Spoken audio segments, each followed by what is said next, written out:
सो दूसरी वीडियो है ये, ठीक है। शुरू करते हैं। और हमने पहले वीडियो में सब डिवीज़न पढ़ रहे थे, ठीक है, पहले और बहुत सारी चीज़ें पढ़ चुके थे। अब सब डिवीज़न मीन्स यहाँ पे लिखा है कि sub division of district, district का सब डिवीज़न। आप पढ़ोगे सेक्शन 7 टेरिटोरियल, जो है टेरिटोरियल डिवीज़न है, पढ़ोगे उसमें चीज़ें को अच्छे से डिवाइड करके पढ़ाया गया है। जैसे आप पढ़ोगे कि स्टेट है, every states consist of session division and session divisions और कंसिस्ट ऑफ सेशन डिवीज़न, ये मेंशन है। फिर आगे लिखता है कि every session divisions shall be a district और कंसिस्ट ऑफ डिस्ट्रिक्ट्स, ये लिखा है। तो अब यहाँ पे डिस्ट्रिक्ट और कंसिस्ट ऑफ डिस्ट्रिक्ट है, डिस्ट्रिक्ट का सब डिवीज़न होगा जो कि सेक्शन 2 क्लॉज बी में दिया है। आगे समझेंगे, आप यहाँ पे ऐसे समझ सकते हो। अब यहाँ पे आगे बढ़ते हैं। ये सारी चीज़ें हो गई। विक्टिम है, विक्टिम को पढ़ लेते हैं, जो कि 2 क्लॉज WA, जो कि बाद में मेंशन किया गया इसको किस ईयर में, 2009 में। लिख लो, विक्टिम वर्ड जो है ऐड किया गया, जो कि एक्ट था, ज़्यादा बड़ा लिख दे रहा हूँ, एक्ट था आपका 5 ऑफ 2009, ठीक है। और ये एक्ट ऑफ जो 5 एक्ट था आपका, एक्ट 5 2009 का, वो आपका फोर्स में इफेक्ट में कब से आ गया था, 31 दिसंबर, यही मंथ 2009 से, ठीक है। यहाँ पे एक्ट 5 ऑफ 2009 लिख लो, अमेंडेड, अमेंडमेंट,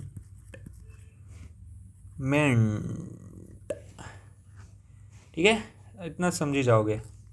PDF जब भी आपको मिलेगा, पैसे देना पड़ेगा, ठीक है। बिना पैसे बहुत मेहनत किया हूँ, बहुत ज़्यादा महंगा नहीं है भाई, सिर्फ आपको 49 में मैं नोट्स अपना दे दूँगा, ठीक है। ये इसलिए प्राइस है क्योंकि थोड़ा मेरा पॉकेट गर्म है, हो सीधी सी बात हैं। क्या बोलूँ, डायलॉग बाजी थोड़ी ना करूँगा भाई, जो सही है सही है। थोड़ा सा जेब आप अपना खाली करके मुझे भी शेयर करो, तभी तो ये शेयर होगा भाई। अब सेक्शन 2 क्लॉज WA को हम देखें। जैसा कि आपको नंबर में एकदम स्टार्टिंग में बताया था, हाँ बता देता हूँ भाई, सब जो नए हैं। नंबर है मेरा ये 8840200431। जिसको भी PDF चाहिए आप व्हाट्सअप करो, मैं आपको PDF प्रोवाइड करूँगा, ठीक है। चलो साथ में पढ़ते रहो और PDF लेते रहिए। चलिए आगे बढ़ते हैं। कहाँ पे, ये सारी चीज़ें हमने पढ़ रखी है, हाँ यहाँ से पढ़ते हैं। हाँ, विक्टिम मीन्स, ठीक है। विक्टिम मीन्स होता है कि पर्सन हु है सफर्ड एनी लॉस और इंजरी। ध्यान रखना, ये जो लॉस और इंजरी है, ये प्रीलिम्स में पार्टिकुलरली एक क्वेश्चंस बनाती है अपने आप में। और caused by reason of the act or omission for which the accused person has been charged, ये अपना एक प्रीलिम्स मीन्स से बनाता है, ठीक है। यहाँ से मीन्स से, विक्टिम मीन्स। और आल्सो विक्टिम इंक्लूड्स करता है हिज और हर गार्जियन और लीगल हायर। यहाँ से भी क्वेश्चन आपके प्रीलिम्स में बनते हैं, इसलिए मैंने इसको अच्छे से दे दिया है, ठीक है। अब यहाँ पे आप जो डिफिनेशन पहले पढ़ चुके हैं उसको नहीं पढ़ेंगे। यहाँ पे 2 क्लॉज क्यू में प्लीडर है। Pleader means who is authorised by or under any law for the time being in force to practise in such court, और इंक्लूड करता है any other person appointed in the permission of the court. ये होते हैं pleader. हो गया, ऊपर पढ़ चुका हूँ। अब आपको क्या पढ़ना है, ये हो गया आपका। अब सेक्शन 2 क्लॉज वाई है। सेक्शन 2 क्लॉज वाई है, बोलता है वर्ड्स एंड एक्सप्रेशन। इंपॉर्टेंट नहीं है, बस ऐसे पढ़ लेते हैं। Use here in not defined but defined in the IPC have the meaning respectively. Words and expression क्या, जो यहाँ पे डिफाइंड नहीं है, वो अगर डिफाइंड है IPC में तो उसको वैसे ही रिस्पेक्टिवली माना जाएगा, ठीक है। अब यहाँ पे जो इम्पॉर्टेंट है, सम्मन केस है और वारंट केस है, ये आपके लिए इम्पॉर्टेंट है, ठीक है। सम्मन केस और आपका वारंट केस, इसको पढ़ेंगे भाई। चलो पढ़ते हैं। यहाँ पे जैसा कि मैंने बाकायदा ये अलग अलग लिख दिया कि ये जो समन केस है आपका, ये बीजीएस में, एचजीएस, आरजीएस में पूछा गया। वारंट है ये बीजीएस, आरजीएस, गुजरात में पूछा गया और प्रीलिम्स में भी पूछा गया। ये जो स्टार ऊपर लगा ना, ये प्रीलिम्स को डिनोट कर रहा है, कई बार पूछा गया। एक स्टार लगा इसका मतलब नहीं कि कमज़ोर है बेचारा, इसका मतलब ये है कि प्रीलिम्स में पूछा गया, रट लो। एक बार पूछा गया या 10 बार पूछा गया हो, बट एक एग्जाम में तो एक ही बार पूछेगा ना, एक ही क्वेश्चन इससे आएगा, इसलिए रट लो। ठीक है, हाँ मोस्ट इम्पॉर्टेंट है, इसके लिए आपको ये भी करना था, 2 स्टार लगा दूँ, 3 स्टार लगा दूँ, ये अलग बात है, चलो आगे से ध्यान रखूँगा। ठीक है, बट स्टार लगा है भाई, रट लो, एक एक क्वेश्चन भी इम्पॉर्टेंट है। चलो पढ़ते हैं समन केस को। Summon case a case relating to an offence and not being a warrant case. सीधे बोला कि समन केस वो है जो एक ऑफेंस से रिलेट करता है बट वो वारंट केस नहीं है। अब यहाँ पे आपका बोलता है, एक सेकंड जरा, हो गया, हाँ। वारंट केस मतलब ये होता है कि जो पनिशेबल होता है विथ डेथ या फिर इम्प्रिजनमेंट फॉर लाइफ या फिर इम्प्रिजनमेंट जो 2 इयर्स एक्सीड करे, उसको हम बोलते हैं वारंट केस। ठीक है, पनिशमेंट सॉरी, जो पनिशमेंट है आपका वारंट केस का, वो मीन्स, ये पूरा लाइन बोलना जब भी आपसे कोई पूछे। जनरली हम इंटरव्यू का प्रिपरेशन कर रहे हैं तो आप पूरी तरह से बोलना कि warrant case means an offence जो पनिशेबल है डेथ और इम्प्रिजनमेंट फॉर लाइफ से, और इम्प्रिजनमेंट फॉर अ टर्म्स जो एक्सीड नहीं करता है, एक्सीड करता है 2 साल को। ठीक है, वो वारंट केस है। अब यहाँ पे समन केस और वारंट केस का डिफ्रेंशिएट दिया है, इसको एक एक करके पढ़ते हैं। समन केस जो है आपका लेस सीरियस होता है इन नेचर, और ये पनिशेबल विथ होता है इम्प्रिजनमेंट जो लेस देन 2 इयर्स पनिशेबल होता है। जो वारंट केस होता है ये आपका सीरियस नेचर होता है इन नेचर, ये पनिशेबल होता है डेथ से, लाइफ इम्प्रिजनमेंट से, या फिर जो टर्म दिया जाएगा किसी पनिशमेंट को वो 2 साल से ज़्यादा ही होगा जब वारंट केस होगा तो। ठीक है, अब समन केस है वो according to section 204 court issue करता है समन को एक्यूज्ड के लिए, उसके अटेंडेंस के लिए। ठीक है, और वारंट केस क्या होता है, द कोर्ट में आइदर इशू अ वारंट और summons as it deems fit. एक डिफ्रेंशिएट तीसरा नंबर पे है कि the trial in summons cases are more simpler and less complex and provides single unified procedure under section 251 to 259। यहाँ पे हम इसको समन केस को अच्छे से पढ़ेंगे। वारंट केस है कि the trial of warrant cases are more complex and too comprehensive procedures are provided under section 238 till 250 for warrant cases initiated on police report और अदरवाइज।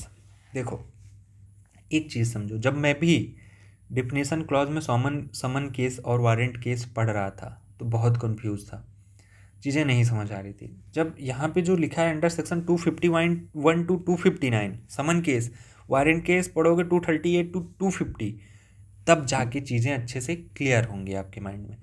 वैसे पर्पस से ये बता दूं कि समन केस, जैसे कि अब एक थ्योरेटिकल एग्जांपल ले लेता हूँ, जैसे कि मैं समझा एफआईआर हुआ। ठीक है, एफआईआर हुआ, अब क्या होता है, एफआईआर होने के बाद इन्वेस्टिगेशन होता है, पुलिस रिपोर्ट देती है, इंक्वायरी चालू होती है। जब इंक्वायरी चालू होती है कोर्ट के द्वारा, मजिस्ट्रेट के द्वारा, तो कोर्ट मजिस्ट्रेट क्या करेगा, सिर्फ जो पर्सन है, जो एलिगेशन लगाया है, जिसने इंफॉर्मेशन दी है, सिर्फ उसी से के बेसिस पे तो ट्रूथ और फॉल्स की जो है नहीं निकाला जा सकता क्या सही क्या गलत है। तब क्या होता है कि जो अक्यूज्ड पर्सन है, दूसरी पार्टी है, उसको समन भेजा जाता है कि भाई प्रेजेंट हो कोर्ट में फला तारीख को, आप आइए, पूछताछ चालू हो, चीज़ें आगे बढ़ें प्रोसीडिंग में। तो इसलिए समन केस, जो समन है वो भेजा जाता है, और समन विटनेस को भी बुलाने के लिए भेजा जाता है। वारंट भी है, वारंट जब जारी होता है आपको भेजा गया, आप नहीं प्रेजेंट हुए पुलिस जो है यहाँ पे कोर्ट में, तब क्या होगा, वारंट भेजा जाएगा, आपको सीधे पुलिस उठा लेगी। समन में क्या होता है कि भेजा जाता है, आपको एक कॉपी दी जाती है, आपकी साइन होती है, सब वापस हो जाते हैं, समन कोई पर्सन भेज सकता है। ठीक है, लेके आपको दे सकता है और साइन करा के हाँ भाई ये देखो दे दिया समन केस और साइन हो गया, चले आ जाएंगे, ठीक है। बट वारंट में क्या है, ना कॉपी मिलेगी ना आपकी साइन करवाई जाएगी, सीधे आपको टांग लिया जाएगा, ठीक है ना। ये चीज़ें समझना। अब आगे हम पढ़ते हैं समन केस में। Summon case can be withdrawn by the complainant by virtue of section 257, जो कि मैंने बोला कि 251 to 259 पढ़ेंगे आगे। A complaint can not withdraw, complaint जो है विड्रॉ नहीं किया जा सकता वारंट केस में, but public prosecutor only with the courts consent, ठीक है, कोर्ट के कंसेंट में विड्रॉ हो सकता है। In summons trial it shall not be necessary to frame charge, summon trial में नेसेसरी नहीं है कि चार्ज को फ्रेम किया जाए, ठीक है। In warrant case it shall be necessary to frame charge, ये आपका एक डिफ्रेंशिएट हो गया। समन केस में magistrate can stop proceedings under summon case, section 258 में जैसे कि पूरा समझाया है। और यहाँ पे वारंट केस में there is no provision for stoppage of proceeding, okay. ये आपके डिफ्रेंशिएट हो गया, ठीक है। नोट्स की पीडीएफ लेना चाहो जो लैपटॉप और फ़ोन में पढ़ना चाहते हो, इसका प्रिंट नहीं निकल सकता क्योंकि प्रिंट निकलेगा तो ब्लर हो जाएगा। प्रिंट के लिए अगर जिसको चाहिए वो मैं एडिट करके भेज सकता हूँ, बट टाइम लगेगा, ठीक है। अब सेक्शन 3 आगे शुरू होगा, देखते हैं कितना मिनट का वीडियो हो गया, 11 मिनट का। चलो सेक्शन 3 को समझ लेते हैं। सेक्शन 3 पढ़ने से पहले मैं आपको ये चीज़ें बता दूँ कि ये पूरा चैप्टर 1 चल रहा है, जैसा कि सेक्शन 1 to 5 तक है। 5 उतना इम्पॉर्टेंट नहीं है, आप खुद से वेयर एक्ट रीडिंग कर लेना। सेक्शन 4 प्रीलिम्स में पूछा जाता है, इसलिए एक बार वेयर रीडिंग कर लेना। सेक्शन 3 समझना इसलिए ज़रूरी है क्योंकि आगे ये चीज़ें आसान होंगी जब क्रिमिनल कोड्स वगैरह आप पढ़ोगे, और आगे ऐसे वर्ड्स यूज हुएंगे मेट्रोपॉलिटन मजिस्ट्रेट और जुडिशियल मजिस्ट्रेट फर्स्ट क्लास, तो ये चीज़ें अच्छे से समझ आएंगी। अब कंस्ट्रक्शन ऑफ रेफरेंसेस सेक्शन 3 की बात करें तो यहाँ पे सेक्शन 3 सब सेक्शन 1 का क्लॉज ए कहता है, क्या कहता है कि magistrate shall be constitute as, कैसे, जो मजिस्ट्रेट है वो किस तरह से उनको नाम दिया गया है कि अगर वो मेट्रोपॉलिटन एरिया में है, जो मजिस्ट्रेट है अगर वो मेट्रोपॉलिटन एरिया में है, रिलेशन में है, उसके रिलेशन टू है मेट्रोपॉलिटन एरिया के, तो उसको मेट्रोपॉलिटन मजिस्ट्रेट कहा जाएगा।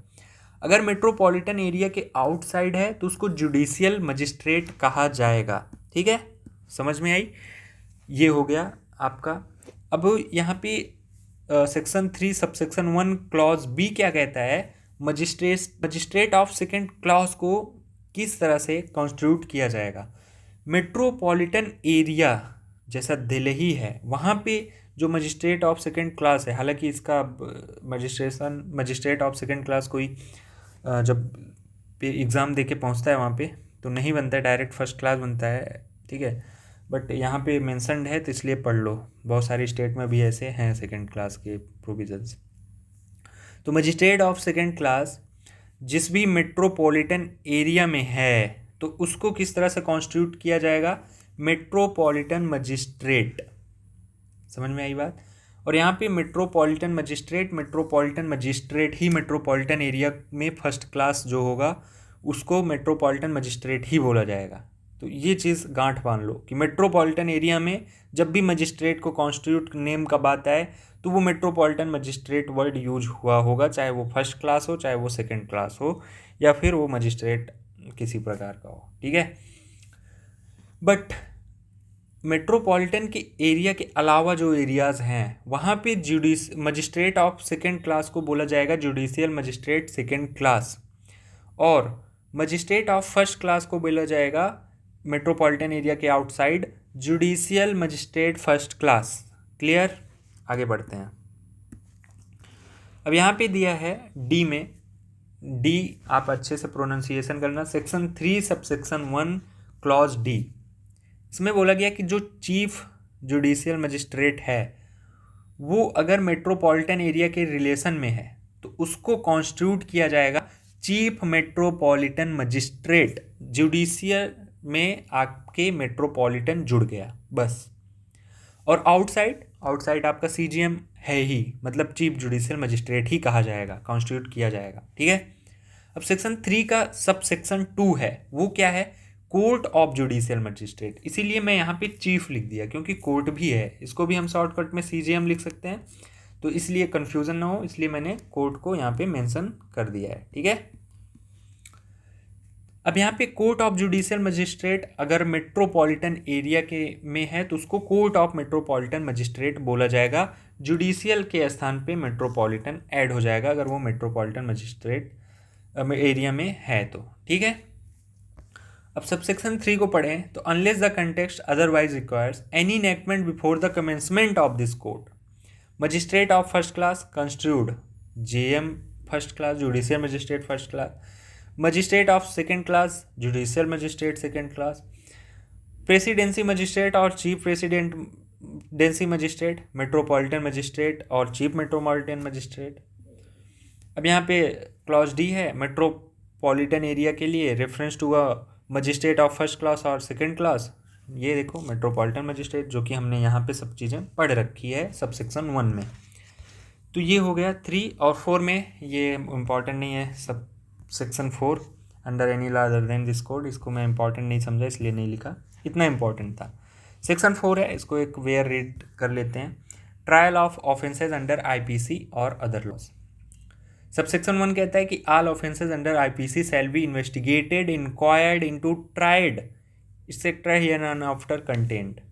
ठीक है, IPC के ऑल ऑफेंसेज। और सेक्शन 4 के सब सेक्शन 2 में बोलता है कि all offences other any other law investigate, inquired into, tried etcetera, investigate, inquired, tried etcetera, subject to any enactment time being in force. ठीक है, कोई ऐसे स्पेशल एक्ट हैं जो अपने खुद के प्रोसीजर बता रहे हैं उनको छोड़ दो। ठीक है, इसको अभी भाई एक सेकंड इसको इरेज कर दूं ब्रो। हो गया, तो ये चीज़ें भाई पढ़ो अच्छे से। सेक्शन 5 सेविंग क्लॉज है, क्या सेव करता है ये जाके आप बेयर एक्ट ओपन करो, इतना इम्पोर्टेंट नहीं है। ठीक है, बट पढ़ लो, ठीक है, टाइम है आप पढ़ लो, बेयर एक्ट रखा करो अपने पास। तो ये हो गया चैप्टर 1 आपका कंप्लीट। कितना हमने देखा टोटल, सेक्शन 1 to 5 हमने देख ली, प्रिलिमिनरी सेक्शन कंप्लीट हो गया। कल हम पढ़ेंगे आपके चैप्टर 2 को। यहाँ पे मेंस में क्वेश्चन बनता है difference between compoundable and non compoundable offence, DJS में पूछा गया था और इसको डिफिनेशन क्लॉज में रख दिया गया, तो इसको भी कवर कर लिया जाएगा जब हम सेक्शन में भी 320 पढ़ेंगे CRPC का, तब देख लेंगे, या फिर बीच में कभी भी इसका पर्टिकुलर वीडियो बना के डाल देंगे। चैप्टर 2 देखते हैं, constitution of criminal courts and offices. बहुत प्यार से समझाया है इसको, आगे वीडियोज़ आएंगी तब हम पढ़ेंगे इसके लिए। ठीक है, चलो तब तक के लिए बाय बाय, आगे मिलते हैं, साइनिंग ऑफ।